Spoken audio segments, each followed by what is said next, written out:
ಎಲ್ರಿಗೂ ನಮಸ್ಕಾರ, welcome back to my channel. ಇವಾಗ ಟೈಮ್ ಬಂದು 11:30 ಆಗಿದೆ. ಇವಾಗ ನಾನು ಬ್ಲಾಗ್ನ ಸ್ಟಾರ್ಟ್ ಮಾಡ್ತಿದ್ದೀನಿ. ಆ್ಯಕ್ಚುಲಿ ಇವತ್ತೇ ನಾನು ಲೇಟಾಗಿ ಬ್ಲಾಗ್ನ ಸ್ಟಾರ್ಟ್ ಮಾಡ್ತಿರೋದು. ಎಷ್ಟು ದಿನ ನಾನು ಬೆಳಗ್ಗೆನೇ ಎದ್ದೇಳ್ತಿದ್ದಂಗೆ ಬ್ಲಾಗ್ನ ಸ್ಟಾರ್ಟ್ ಮಾಡಿ ಸಂಜೆ ಬ್ಲಾಗ್ನ ಮುಗಿಸ್ಬಿಟ್ಟು ಬೆಳಗ್ಗೆಯಿಂದ ಸಂಜೆ ತನಕ ನನ್ನ ರೂಟೀನ್ ಯಾವ ರೀತಿ ಇರುತ್ತೆ ಅದನ್ನು ಶೇರ್ ಮಾಡ್ಕೊತಾ ಇದ್ದೆ. ಬಟ್ ಇವತ್ತು ಬ್ಲಾಗ್ ಮಾಡೋ ಪ್ಲ್ಯಾನೇ ಇಲ್ದಿರೋದ್ರಿಂದ, ಸಡನ್ನಾಗಿ ಬ್ಲಾಗ್ ಮಾಡಬೇಕು ಅಂತ ಅನ್ಕೊತಿರೋದ್ರಿಂದ ಸ್ವಲ್ಪ ಲೇಟಾಗಿ ಸ್ಟಾರ್ಟ್ ಮಾಡಿದ್ದೀನಿ. ಮತ್ತು ನಾನು ಹಿಂದಿನ ಬ್ಲಾಗಲ್ಲಿ ಹೇಳಿದ್ನಲ್ವಾ, ಅತ್ತೆ ಊರಿಗೆ ಹೋಗಿದ್ದಾರೆ ಅಂತ ಅಂದ್ಬಿಟ್ಟು. ಇವತ್ತಿಗೆ 8 days ಆಗಿತ್ತು ಅವರು ಊರಿಗೆ ಹೋಗ್ಬಿಟ್ಟು. ಇವತ್ತು ಊರಿಂದ ರಿಟರ್ನ್ ಬಂದಿದ್ದಾರೆ. ಬಂದ ತಕ್ಷಣ ಅತ್ತೆ ಮಾವ ಇಬ್ರು ಗದ್ದೆಗೆ ಹೋಗಿದ್ದಾರೆ. ಕಾರಣ ಏನಪ್ಪ ಅಂದರೆ, ನಮ್ಮದು ಹೆಸರು ಕಾಳು ಆಗಿತ್ತಲ್ಲ, ಅಂದರೆ ನಾಟಿ ಮಾಡಿದ್ರಲ್ಲ, ಅದು ಕಾಯಿ ಬಿಟ್ಟಿತ್ತು. ಸೊ ಒಣಗಿರೋದನ್ನೆಲ್ಲ ಕಿತ್ಕೊಂಡು ಬರೋಕ್ಕೆ, ಅಂದರೆ ತಳ್ಳೆತ್ತಕ್ಕೆ ಅಂದ್ಬಿಟ್ಟು ನಾವು ಕರಿತೀವಿ, ಅದಕ್ಕೆ ಹೋಗಿದ್ದಾರೆ. ಇನ್ನು ಬೆಳಗ್ಗೆಯಿಂದ ಪಾತ್ರೆ ತೊಳೆಯೋದು, ತಿಂಡಿ ಮಾಡೋದು, ತಿನ್ನೋದು ಬಿಟ್ಟರೆ ಇನ್ನು ಯಾವ ಕೆಲಸಗಳನ್ನೂ ಮಾಡಿರಲಿಲ್ಲ. ಪಾಪು ಮಲ್ಕೊಂಡಿದ್ದೇನೆ. ಹಾಗೆ ನನ್ನ ಹಸ್ಬೆಂಡು ಡ್ಯೂಟಿಗೆ ಹೋಗಿದ್ರಲ್ವ, ಇವತ್ತು ಸ್ವಲ್ಪ ಕೆಲಸ ಬೇಗನೆ ಮುಗ್ದಿದೆ. ಹಾಗಾಗಿ ನಾನು ಬರ್ತಾ ಇದ್ದೀನಿ. ಅವರು ಹೇಗಿದ್ರು ಗದ್ದೆಗೆ ಹೋಗೋರಲ್ವಾ, ನಾನು ನೀನು ಪಾಪನು 3 ಜನನು ಗದ್ದೆಗೆ ಹೋಗೋಣ, ರೆಡಿ ಆಗು ಅಂತ ಅಂದ್ಬಿಟ್ಟು ಕಾಲ್ ಮಾಡಿದ್ರು. ಅದಕ್ಕೆ ನಾನು ರೆಡಿ ಆಗ್ತಾಯಿದ್ದೆ. ಅಷ್ಟರಲ್ಲಿ ನಮ್ಮ ಮಾವ ಅಡುಗೆ ಮಾಡಿದ್ಯವ, ನಾನು ಊಟ ತೊಗೊಂಡು ಬರ್ತೀನಿ, ಅಡುಗೆ ಮಾಡಿಟ್ಟು ಒಂದು ಗಂಟೆ 2 ಗಂಟೆ ಅಷ್ಟರಲ್ಲಿ ಅಂತ ಕಾಲ್ ಮಾಡಿದ್ರು. ನನ್ನ ಹಸ್ಬೆಂಡ್ ಹೇಗಿದ್ರು ನಾವೇ ಗದ್ದೆಗೆ ಹೋಗೋಣ ಅಂತ ಹೇಳಿದ್ರಲ್ಲ, ಅದಕ್ಕೆ ನಾವೇ ಊಟ ತೊಗೊಂಡು ಬರ್ತೀವಿ, ನೀವು ನಿಮ್ಮ ಪಾಡಿಗೆ ನೀವು ನಿಮ್ಮ ಕೆಲಸ ಮಾಡ್ತಾ ಇರಿ, ನಾವೇ ಬರ್ತೀವಿ ಊಟ ತೊಗೊಂಡು ಅಂತ ಹೇಳಿದ್ದೀನಿ ಅವ್ರಿಗೆ. ಸೊ ಇವಾಗ ನನ್ನ ಹಸ್ಬೆಂಡ್ ಬರೋಷ್ಟರಲ್ಲಿ ನಾನು ಅಡುಗೆ ಮಾಡ್ಕೋಬೇಕು. ಪಾಪು ಹೇಗಿದ್ರು ಮಲ್ಕೊಂಡಿದ್ದಾನಲ್ಲ. ನೋಡಿ, ನನ್ನ ಹಸ್ಬೆಂಡ್ ಬಂದೇ ಬಿಟ್ರು. ಇವಾಗ ನಮ್ಮ ಕೆಲಸಗಳನ್ನ ಬೇಗ ಮುಗಿಸ್ಕೊಂಡು ಗದ್ದೆಗೆ ಹೋಗ್ತೀವಿ. ಏನೇನು ತಗೊಬಂದಿದ್ಯಾ ಪಾಪುಗೆ?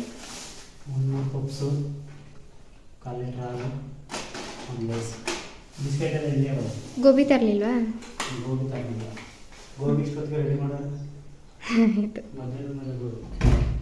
ಸರಿ ಆಯಿತು. ಈಗ ನಡಿ, ಬೇಗ ಸೊಪ್ಪು ಕಲೋಣ. ಅಲ್ಲಿ ಸೊಪ್ಪು ಅಪ್ಪ 2 ಗಂಟೆ ಗಂಟು ಬನ್ನಿ ಅಂತು. 1 ಗಂಟೆಗೆ ಹೊರಟು. ಬೆಳಗ್ಗೆ ತಿಂಡಿಗೆ ನಾನು ರವೆ ರೊಟ್ಟಿನ ಮಾಡಿದ್ದೆ. ಅತ್ತೆ ಮಾವ ಊರಿಂದನೇ ತಿಂಡಿ ತಿನ್ಕೊಂಡು ಬಂದಿದ್ದರಿಂದ ಅವ್ರ ಮನೆಗೆ ಬರ್ತಿದ್ದಂಗೆ ಏನು ತಿಂದೆ ಗದ್ದೆಗೆ ಹೊರಟೋಗ್ಬಿಟ್ಟಿದ್ರು. ಇವಾಗ ಹೇಗಿದ್ರು ಅವ್ರಿಗೆ ಊಟ ತೊಗೊಂಡೋಗ್ಬೇಕಾಗಿತ್ತಲ್ಲ ಅಂದ್ಬಿಟ್ಟು ಅದೇ ಹಿಟ್ಟಲ್ಲಿ ನಾನಿಲ್ಲಿ ರೊಟ್ಟಿನ ಸುಟ್ಕೊತಾ ಇದ್ದೀನಿ. ರೊಟ್ಟಿ ಸುಡೋದು ಕೈಲಲ್ವಾ, ಇದೇನು ಸೌಟಲ್ಲಿ ಎಳಿತಿದ್ದಾಳೆ ಅಂತ ಅನ್ಕೋತಿದ್ದೀರಾ. ಹಿಟ್ಟು ಸ್ವಲ್ಪ ತೆಳುವಾಗಿನೇ ಇತ್ತು, ಕೈಯಲ್ಲಿ ಎಳ್ಕೊಂಡು ಕೂತ್ಕೊಂಡ್ರೆ ಟೈಮ್ ಆಗುತ್ತೆ ಅಂದ್ಬಿಟ್ಟು ಸೌಟಲ್ಲಿ ಸುಟ್ಕೊಂಡೆ ಅಷ್ಟೇ. ರೊಟ್ಟಿ ಮಾಡಿದ್ರಿಂದ ನಾನು ಮುದ್ದೆ ಮಾಡೋಕ್ಕೆ ಹೋಗಲಿಲ್ಲ. ಇದ್ರ ಜೊತೆಗೆ ಸೊಪ್ಪು ಹುರ್ಕೊಂಡು ಅನ್ನ ಮಾಡಿಕೊಂಡೆ. ಸಾಂಬಾರಿತ್ತು, ಹಾಗಾಗಿ ಇನ್ನು ಬಂದು ಅಲ್ಲಿಂದ ಒಟ್ಟಿಗೆ ಅಡುಗೆ ಮಾಡ್ಕೊಳ್ಳೋಣ ಅಂದ್ಬಿಟ್ಟು ಇದಿಷ್ಟನ್ನು ಮಾಡ್ಕೊತಾ ಇದ್ದೀನಿ. ಮಧ್ಯದಲ್ಲಿ ಸ್ವಲ್ಪ ಪಾಪು ಮಲಗಿದ್ದವನು ಎದ್ಬಿಟ್ಟು ಅಳೋಕ್ಕೆ ಶುರು ಮಾಡ್ಕೊಂಡ.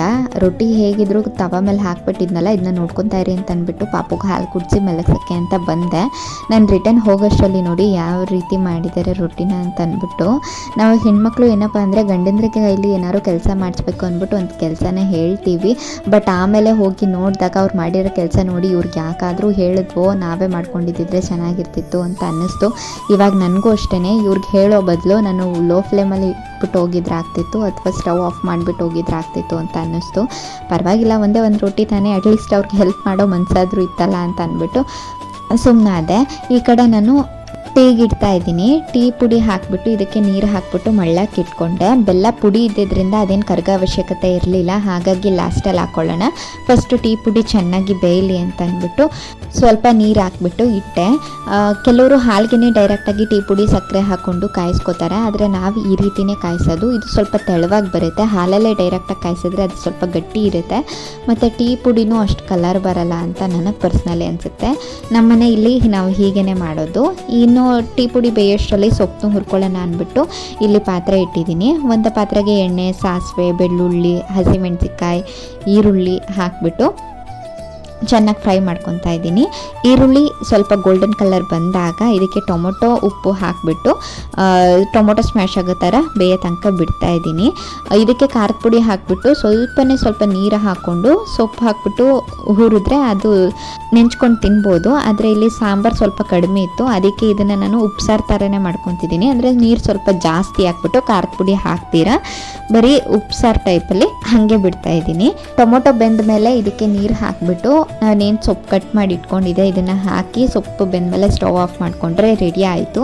ಈ ಕಡೆ ಟೀ ಪುಡಿನೂ ಮಳ್ಳಿತ್ತು ನೋಡಿ. ಇದಕ್ಕೆ ನಾನು ಇನ್ನು 1-2 ಏಲಕ್ಕಿನ ಹಾಕ್ಕೊತಾ ಇದ್ದೀನಿ, ಫ್ಲೇವರ್ ಚೆನ್ನಾಗಿರುತ್ತೆ ಅಂತ ಅಷ್ಟೇ. ಅದಾದಮೇಲೆ ಬೆಲ್ಲ ಪುಡಿನ ಹಾಕ್ಕೊಂಡೆ.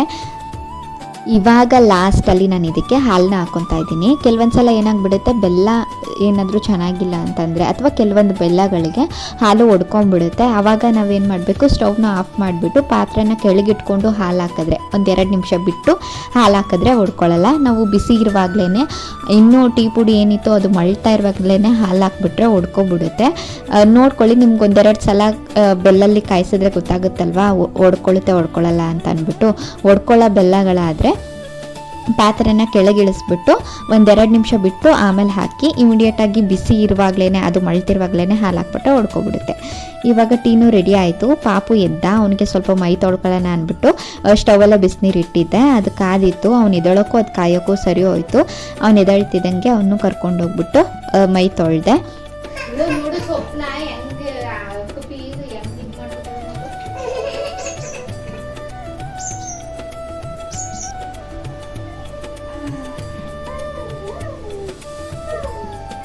ಪಾಪುನ ರೆಡಿ ಮಾಡಿ ನಾನು ರೆಡಿಯಾಗಿ ಇಲ್ಲಿ ಟೀನ ಫ್ಲಾಸ್ಕಿಗೆ ಹಾಕೊತಾ ಇದ್ದೀನಿ ನೋಡಿ.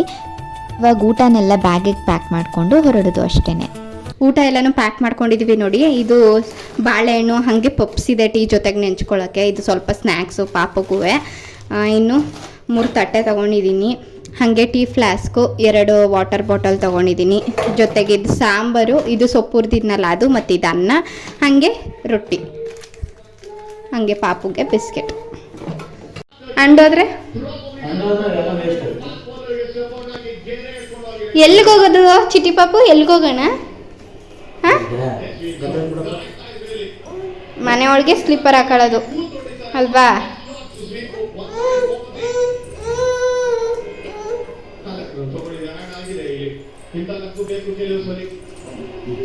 ಆ ಗೊಂಬೆ ಏನು ಮಾಡಿದೆ? ಈ ಕಡೆ ಚಪ್ಪಲಿದು ಗೊಂಬೆ ಏನು ಮಾಡಿದೆ ನೀನು? ತಲೆಗೆ ಎಣ್ಣೆ ಹಾಕಿಸ್ಕೊಂಡ್ಯಾ? ಯಾರ ಕೊಟ್ರು? ಯಾರ ಕೊಟ್ರು ಮಗನೆ? ನಡಿ. ಹಾಂ, ಇಂತ ಮುಂಚೆನೇ ಇಲ್ಲಿ ಹೋಗಿ ನಿಂತವನೇ ಕಾಯ್ಕೊಂಡು. ಎಲ್ಗೋಗೋಣ? ಬುಮ್ಮ ಹೋಗೋಣ. ನಮ್ಮ ಗಾಡಿ ಎಲ್ಲಿ ಗಾಡಿ ನೋಡು? ಎಲ್ಲಿ ಗಾಡಿ? ಅಲ್ಲೈತಾ? ಗಸಗಸೆ ಹಣ್ಣುಗಳನ್ನೆಲ್ಲ ಎಷ್ಟು ಉದ್ರಿಸ್ಬಿಟ್ಟೈತೆ ಕೋತೆ, ಅದೇ ಅರ್ಧ ಗಲೀಜಾಗುತ್ತೆ. ನಾ ಬರಲ್ಲ, ನೀನು ಹೋಗು.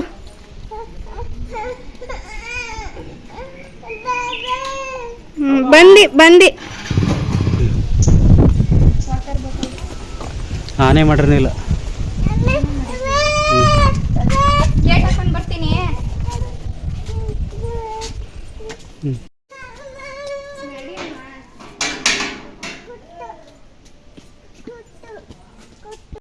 ಗದ್ದೆಗೆ ಬಂದ್ವಿ ನೋಡಿ. ನನ್ನ ಹಸ್ಬೆಂಡ್ ಅವ್ರ ಫ್ರೆಂಡ್ಸ್ ಸಿಕ್ಕಿದ್ರು ಅಂದ್ಬಿಟ್ಟು ಮಾತಾಡ್ಕೊಂಡು ನಿಂತರು. ಈ ಕಡೆ ನನ್ನ ಅತ್ತೆ ಮಾವಂಗೆ ಬಂದ ತಕ್ಷಣ ಟೀ ಕೊಟ್ಟು ಪಪ್ಸ್ ಕೊಟ್ಟಿದ್ದೆ. ಅವ್ರು ಅದನ್ನ ಟೀ ಕುಡಿತಾ ಪಪ್ಸ್ ತಿಂತಾ ಕೂತಿದ್ರು. ನಾನು ಸುತ್ತಮುತ್ತ ವ್ಯೂ ನೋಡ್ತಾ ನಿಂತಿದ್ದೆ. ನನ್ನ ಮದುವೆ ಆದಾಗಿಂದ ಇದೇ ಫಸ್ಟ್ ಟೈಮ್ ನಾನು ಗದ್ದೆಗೆ ಬಂದಿರೋದು. 3 ವರ್ಷದಿಂದ ನಾನು ಗದ್ದೆ ಎಲ್ಲಿದೆ ಅಂತ ನೋಡೇ ಇರಲಿಲ್ಲ. ಇವ್ರದ್ದು 2 ಕಡೆ ಇದೆ. ಒಂದು ಕಡೆ ಗದ್ದೆನ ನೋಡಿದ್ದೆ ಈಗ ರೀಸೆಂಟಾಗಿ ಸ್ವಲ್ಪ ದಿನದ ಹಿಂದೆ. ಈ ಗದ್ದೆಗೆ ನಾನು ಒಂದು ಸಲನೂ ಬಂದಿರಲಿಲ್ಲ. ಹಾಗಾಗಿ ಸುತ್ತಮುತ್ತ ನೋಡ್ತಾ ನಿಂತಿದ್ದೆ. ಅಲ್ಲಿ ನೀಲಗಿರಿದು ಗಿಡಗಳಿತ್ತಲ್ಲ ನೋಡಿ, ಅದ್ರ ಫ್ಲೇವರು, ಎಲೆ ಸ್ಮೆಲ್ಲು ನಾನು ಸ್ವಲ್ಪ ದೂರದಲ್ಲಿ ನಿಂತಿದ್ರು ನನ್ನ ತನಕ ಬರ್ತಾ ಇತ್ತು. ಗಾಳಿನೂ ತುಂಬ ಜೋರಿತ್ತು. ನಾನು ಪಪ್ಸ್ ತಿನ್ಕೊಂಡು ಅತ್ತೆ ಮಾವಂಗೆ ಊಟಕ್ಕೆ ಹಾಕೊಡ್ಲಾ ಅಂತ ಕೇಳಿದೆ. ಆದರೆ ಅವರು ನಾವೇ ಹಾಕ್ಕೊಂಡು ತಿಂತೀವಿ ಸಂಜೆ ಅಡುಗೆಗೆ, ನೀನು ಹಲಸಂದೆಕಾಯಿ ಬಿಡಿಸ್ಕೊಬಾ ನೀನು ಹಸಿ ಇರೋದನ್ನ ಅಂತ ಅಂದರು ಅತ್ತೆ. ಸರಿ ಅಂತ ಅಂದ್ಬಿಟ್ಟು ನಾನು ಇಲ್ಲಿ ಕಾಯಿ ಕೀಳಕ್ಕೆ ಬಂದೆ. ಆ್ಯಕ್ಚುಲಿ ನನಗೆ ಇದು ಫಸ್ಟ್ ಎಕ್ಸ್ಪೀರಿಯನ್ಸ್ ಆಗಿರೋದ್ರಿಂದ ನಮ್ಗೆ ಈ ಥರ ಒಳಗೆ ಗದ್ದೆ ಹಲಸಂದೆಕಾಯಿ ಒಳಗೆಲ್ಲ ಬಂದು ಕುಯ್ದು ಅಭ್ಯಾಸ ಇರಲಿಲ್ವಲ್ಲ. ಅಲ್ಲೇನೋ ಕಿತ್ಕೊಂಡೆ, ನಾನು ಹಸ್ಬೆಂಡ್ ಇಬ್ಬರು ಕಿತ್ಕೊಂಡ್ವಿ. ಅಲ್ಲೇನೂ ಗೊತ್ತಾಗಲಿಲ್ಲ. ಆದರೆ ಮನೆಗೆ ಬಂದಮೇಲಂತೂ ಕೈ ಕಾಲು 2 ಫುಲ್ಲು ಉರಿತಿತ್ತು. ಲೆಗ್ಗಿಂಗ್ಸ್ ಹಾಕ್ಕೊಂಡಿದ್ದಿದ್ರೆ ಪೂರ್ತಿ ಅಷ್ಟೊಂದು ತಾಗ್ತಿರ್ಲಿಲ್ಲ ಅದು. ಆದರೆ ನಾನು ಆ್ಯಂಕಲ್ ಲೆಂತ್ ಲೆಗ್ಗಿಂಗ್ಸ್ ಹಾಕ್ಕೊಂಡಿದ್ನಲ್ಲ, ಅದರಿಂದ ಆ್ಯಂಕಲ್ಸ್ ಹತ್ರ ಸುತ್ತ ಎಲ್ಲ ಉರಿ ಬಂದ್ಬಿಟ್ಟಿತ್ತು. ಮನೆಗೆ ಹೋದ ತಕ್ಷಣ ನಿಜವಾಗ್ಲೂ ಇವ್ರು ಹೆಂಗಪ್ಪ ಕುಯ್ತಾರೆ ಬೆಳಗ್ಗೆಯಿಂದ ಸಂಜೆ ತನಕ ಅಂತ ಅನ್ನಿಸ್ತು ನನಗೆ. ಇನ್ನು ನಮ್ಮ ಪ್ಲ್ಯಾನ್ ಇದ್ದಿದ್ದು ನಾವು ಗದ್ದೆಗೆ ನಮಗೂ ಸೇರಿಸಿ ಊಟ ತೊಗೊಂಡು ಹೋಗೋಣ, ಅಲ್ಲಿ ಎಲ್ಲರೂ ಒಟ್ಟಿಗೆ ಊಟ ಮಾಡೋಣ ಅಂತ ಪ್ಲ್ಯಾನ್ ಮಾಡ್ಕೊಂಡಿದ್ವಿ. ಅದಕ್ಕೆ ಪಾಪುಗೆ ಸ್ನ್ಯಾಕ್ಸ್ ಸಮೇತ ಅವನಿಗೂ ಊಟ ಪ್ಯಾಕ್ ಮಾಡ್ಕೊಂಡಿದ್ದೆ. ಬಟ್ ಅಲ್ಲಿ ಹೋಗಿ ನೋಡಿದ್ರೆ ತುಂಬ ಬಿಸಿಲಿತ್ತು ಮತ್ತು ಮರ ಇರಲಿಲ್ಲ ನಮ್ಮ ಗದ್ದೆಯಲ್ಲಿ ಕೂತ್ಕೊಂಡು ಊಟ ಮಾಡೋಣ ಅನ್ನೋಕ್ಕೆ. ಆಮೇಲೆ ಪಾಪನು ಸುಮ್ಮನೆ ಕೂತ್ಕೊತಾ ಇರಲಿಲ್ಲ. ನಾನು ಗದ್ದೆ ಒಳಗೆ ಹೋಗ್ತೀನಿ ಅಂತ ಅಂದ್ಬಿಟ್ಟು ಎಳ್ದಾಡ್ತಾ ಇದ್ದ. ಅದಕ್ಕೆ ಹೋಗೋದಾಗೆ ಅಂತ ಅಂದ್ಬಿಟ್ಟು ಅಲ್ಲಿ ಊಟ ಮಾಡಲಿಲ್ಲ, ನಾವು ಮನೆಗೆ ವಾಪಸ್ ಬಂದುಬಿಟ್ವಿ. ಆಮೇಲೆ ನಾನು ಮನೇಲಿಗೆ ಹೋಗುವಾಗ ಅಂತ ಅನ್ಕೋತಿದ್ದೆ, ಯಾಕಂದರೆ ಈ ಹಳ್ಳಿ ಕಡೆ ಯಾವ ರೀತಿ ಇರುತ್ತೆ ಮೈಂಡ್ಸೆಟ್ ಅಂದರೆ ಪಾಪುನ ಮಧ್ಯಾಹ್ನ ಟೈಮ್ ಹೊರಗಡೆ ಕರ್ಕೊಂಡು ಹೋಗೋಂಗಿಲ್ಲ, ಅದರಲ್ಲೂ ಕಾಡು ಮೇಲೆ ಅಂತಂದರೆ ಈ ಹೊರಗಡೆ ಗದ್ದೆಗಳಿಗೆ ಈ ರೀತಿ ಔಟ್ಸೈಡ್ ಕರ್ಕೊಂಡು ಹೋಗಬಾರ್ದು ಅಂತ ಕೆಲವರಿಗೆ ಮೈಂಡ್ಸೆಟ್ ಇರುತ್ತೆ. ಅದನ್ನು ನಮ್ಮ ಅತ್ತೆ ಮಾವ ಏನು ಮಾತಾಡಲಿಲ್ಲ ನಾವು ಬರ್ತೀವಿ ಅಂತ ಹೇಳಿದಾಗ.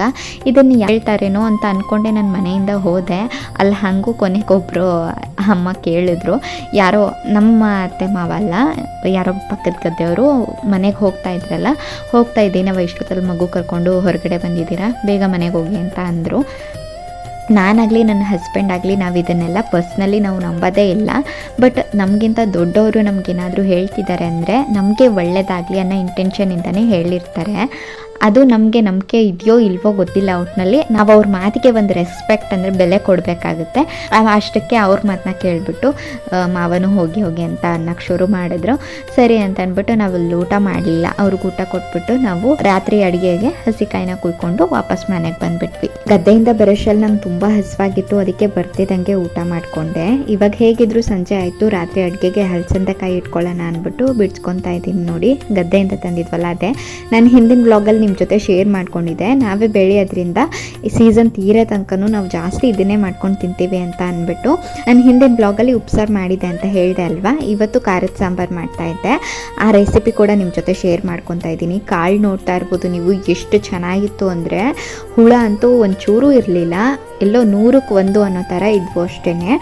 ಲಾಸ್ಟ್ ಟೈಮು ನಾವು ಹೋದ ವರ್ಷ ಬೆಳೆದಿದ್ದು ಕಾಯಂತೂ ತುಂಬ ಹುಳುಕಿತ್ತು, ಒಂದೊಂದರಲ್ಲಿ 3 4 ಅನ್ನಷ್ಟು ಹುಳಗಳಿದ್ವು. ಬಟ್ ಈ ಸಲ ಅಂತೂ ಕಾಳು ತುಂಬ ಚೆನ್ನಾಗಾಗಿತ್ತು, ಅದು ನೋಡ್ತಿದ್ರೇ ತಿನ್ಕೋಬೇಕು ಅಂತ ಅನಿಸೋಷ್ಟು ಕಾಳು ಚೆನ್ನಾಗಿ ಬಂದಿತ್ತು. ಪಾಪುನು ನೋಡಿ ಆಟಾಡ್ತಾ ಕೂತಿದ್ದ ಇಲ್ಲೇ ನನ್ನ ಜೊತೆಲೆ. ಒಂದು ಸ್ವಲ್ಪ ಹೊತ್ತು ಹಿಂದೆ ಯಾರೋ ರೋಡಲ್ಲಿ ಹೋಗೋದು ನೋಡಿಬಿಟ್ಟು ಅದನ್ನು ಇವನು ಅವ್ರ ತಾತ ಅಂತ ಅಂದ್ಕೊಂಡು ನೋಡೋಕೆ ಹೋಗಿದ್ದ ಗೇಟ್ ಹತ್ರ. ಅಲ್ಲಿಂದ ನೋಡ್ಕೊಂಡು ರಿಟರ್ನ್ ಬರೋ ಟೈಮಲ್ಲಿ ಮಳೆ ಬಂದಿತ್ತಲ್ಲ, ನೆಲ ಸ್ವಲ್ಪ ಜಾರ್ಬಿಟ್ಟು ಬಿದ್ದ ನೋಡಿ, ಮೆಟ್ಲಂಚಿತ್ತಲ್ಲ ಇದು ಹೊಡಿತು. ಅದು ಬ್ಲಡ್ ಬಂದಿಲ್ಲ ಹೊರಗೆ, ಬಟ್ ಒಳಗಡೆನೆ ಕ್ಲಾಟ್ ಆಗಿಬಿಟ್ಟು ಅದು ರೆಡ್ ಆಗಿ ಕಾಣ್ತಾ ಇತ್ತು.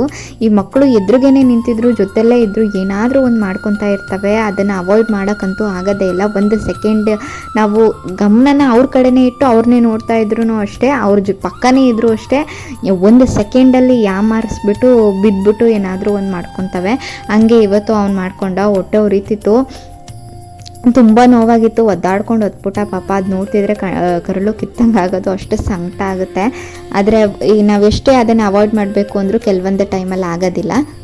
ಮತ್ತು ನಮ್ಮ ರೋಡಿಗೆ ಯಾವಾಗಲೂ ತರಕಾರಿ ಮಾರಕ್ಕೆ ಬರ್ತಾರಲ್ಲ, ಅವರು ಇವನಿಗೆ ಯಾವಾಗಲೂ ಬಂದಾಗೆಲ್ಲ ಕ್ಯಾರೆಟ್ ಕೊಟ್ಟು ರೂಢಿ ಮಾಡಿಬಿಟ್ಟಿದ್ದಾರೆ. ಅದಕ್ಕೆ ಅವರು ಪಕ್ಕದ ಬೀದಲ್ಲಿ ಅವ್ರು ಕೂಗೋದು ವಾಯ್ಸ್ ಕೇಳಿಸ್ಕೊಂಡ್ರು ಮನೆ ಒಳಗಿಂದ ಓಡ್ ಬರ್ತಾನೆ, ತರಕಾರಿ ಅಂತ ಕೂಗ್ತಾನೆ. ಅದು ಅವ್ನ ವಾಯ್ಸಲ್ಲಿ ಕೇಳೋಕ್ಕೆ ಒಂಥರ ಚೆಂದ, ನಾವು ಕೇಳಿದ್ರೆ ನಾವು ಹೇಳಿದ್ರೆ ಅದೊಂಥರ ಜೋಕ್ ಥರ ಇರುತ್ತೆ. ಬಟ್ ಅವರ ಒಂದು ವಾಯ್ಸಲ್ಲಿ ಅದು ಕ್ಯೂಟ್ನೆಸ್ ಎದ್ದು ಕಾಣುತ್ತೆ. ಕೂಗ್ಕೊಂಡು ಓಡ್ ಬರ್ತಾನೆ ತರಕಾರಿ ಅಂತ. ಅವ್ರ ಅಪ್ಪ ಏನು ಮಾಡಿದ್ರು ಬಿಡ್ದೇನೆ ಮನೆ ಹತ್ರ ಬರ್ತಾರೆ ಇರುವಂಥ ಹೇಳಿದ್ರು ಕೇಳ್ದೆ, ಅಲ್ಲಿಗೆ ಕರ್ಕೊಂಡೋದ ಹಠ ಮಾಡಿಕೊಂಡು. ಯಾಕ ಮುನ್ಸು, ಏನ್ ಬೇಕು ನಿಂಗೆ? ಅದೇನದು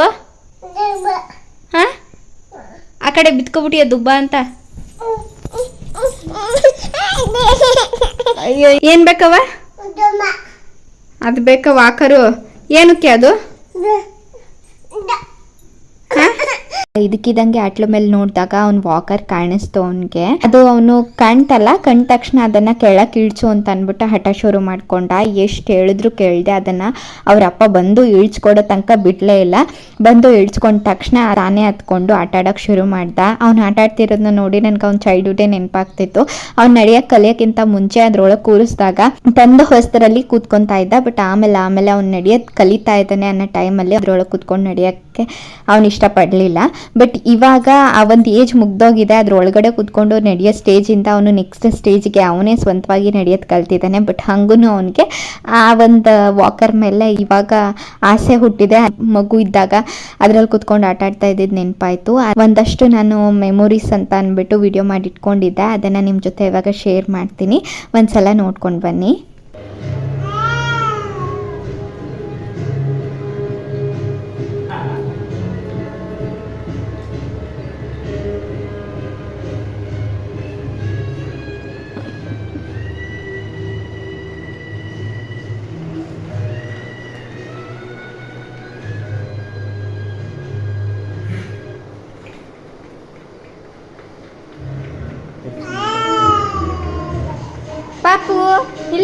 ಯಶ್ವಿನ ಯಶ್ವಿನ ಇಲ್ಲಿ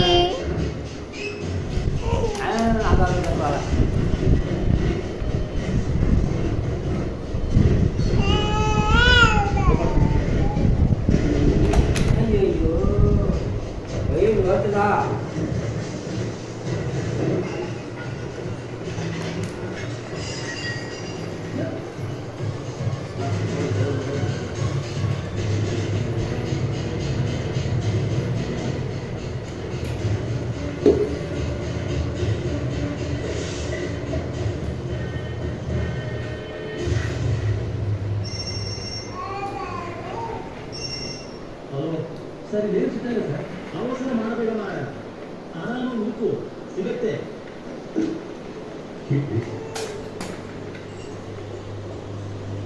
ಅಡುಗೆ ಮಾಡೋಣ ಅಂದ್ಕೊಂಡು ಬಂದೆ, ಆದರೆ ಅತ್ತೆ ಮಾವ ಅವರು ಸಂಜೆ ಆಗಿತ್ತಲ್ಲ ಟೀ ಕುಡಿಯೋ ಅಭ್ಯಾಸ ಇತ್ತು. ಹೇಗಿದ್ರು ಟೀ ಕಾಯಿಸಿದ್ನಲ್ಲ ಅದನ್ನೇ ಬಿಸಿ ಮಾಡಿಕೊಡೋಣ ಅಂದ್ಬಿಟ್ಟು ಅವ್ರಿಗೆ ಬಿಸಿ ಮಾಡಿಕೊಟ್ಬಿಟ್ಟು ನಾನಿಲ್ಲಿ ತರಕಾರಿ ಕಟ್ ಮಾಡೋಕ್ಕೆ ಬಂದೆ. ನೋಡಿ ಟೊಮೊಟೊಲ್ಲಿ ಹುಳ ಯಾವ ರೀತಿ ಹರಿದಾಡ್ತಿದೆ ಅಂತ. ಕೆಲವರು ಟೊಮೊಟೊದಲ್ಲಿ ಹುಳ ಇದೆ ಅಂತಂದರೆ ನಂಬಲ್ಲ, ಯಾಕಂದರೆ ಅವ್ರು ಒಂದ್ಸಲನೂ ನೋಡಿರಲ್ಲ ಅಂತ ಅನಿಸುತ್ತೆ ಅದಕ್ಕೆ. ಬಟ್ ಟೊಮೊಟೊಲ್ಲೂ ಕೂಡ ಹುಳ ಇರುತ್ತೆ, ಅದು ಅಬ್ಸರ್ವ್ ಮಾಡಿ ನೋಡಿದ್ರೆ ಮಾತ್ರ ಕಾಣಿಸುತ್ತೆ. ಅದರಲ್ಲೂ ಈ ಮಳೆ ಸೀಸನ್ ಇದೆಲ್ಲ, ಇಂಥ ಸೀಸನಲ್ಲಿ ಹುಳ ಅಂದರೆ ತುಂಬ ಜಾಸ್ತಿನೇ ಬರುತ್ತೆ ಟೊಮೊಟೊಲಿ. ಸೊ ಆದಷ್ಟು ನೀವು ಅಡುಗೆ ಮಾಡುವಾಗ ಟೊಮೊಟೊ ಕಟ್ ಮಾಡುವಾಗ ನೋಡಿಕೊಂಡು ಕಟ್ ಮಾಡಿ. ಇನ್ನು ಸಾಂಬಾರು ಮಾಡೋಕ್ಕೆ ನಾನಿಲ್ಲಿ ಕುಕ್ಕರ್ಗೆ ಹಲಸಂದೆ ಕಾಳನ್ನ ಹಾಕೋತಾ ಇದ್ದೀನಿ. ಹಸಿ ಹಲಸಂದೆ ಕಾಳು ಹಾಕಾದ್ಮೇಲೆ ಇದ್ರ ಜೊತೆಗೆ ಒಂದು 3-4 ಮೀಡಿಯಮ್ ಸೈಜ್ ಟೊಮೆಟೊ ಜೊತೆಗೆ ಒಂದು ಆಲೂಗೆಡ್ಡೆನೂ ಹಾಕ್ತಾ ಇದ್ದೀನಿ. ಆಲೂಗೆಡ್ಡೆ ಆಪ್ಷನಲ್ಲೂ ನಿಮಗೆ ಬೇಕಂದರೆ ಹಾಕೋಬೋದು, ಇಲ್ಲ ಅಂತಂದರೆ ಇಲ್ಲ. ಈ ಮೂರನ್ನು ಹಾಕಿ ಎಷ್ಟು ಬೇಕೋ ಅಷ್ಟು ನೀರು ಹಾಕಿಬಿಟ್ಟು ನಾನಿಲ್ಲಿ 2 ವಿಷಲ್ನ ಕೂಗಿಸ್ಕೊತಾ ಇದ್ದೀನಿ. ಹೈ ಫ್ಲೇಮಲ್ಲಿ ಇಡಬೇಕು. ಹೈ ಫ್ಲೇಮಲ್ಲಿ ಇಟ್ಟು 2 ವಿಷಲ್ನ ಕೂಗಿಸ್ಕೊಂಡ್ರೆ ಸಾಕಾಗುತ್ತೆ. ಇಲ್ಲ ಅಂದರೆ 3 ವಿಷಲ್ ಕೂಗಿಸಿದ್ರು ನಡೆಯುತ್ತೆ, ಅದಕ್ಕಿಂತ ಜಾಸ್ತಿ ಕೂಗ್ಸೋಕೆ ಹೋಗ್ಬೇಡಿ. ಮತ್ತು ಫ್ಲೇಮ್ ಹೈಯಲ್ಲೇ ಇರಬೇಕು.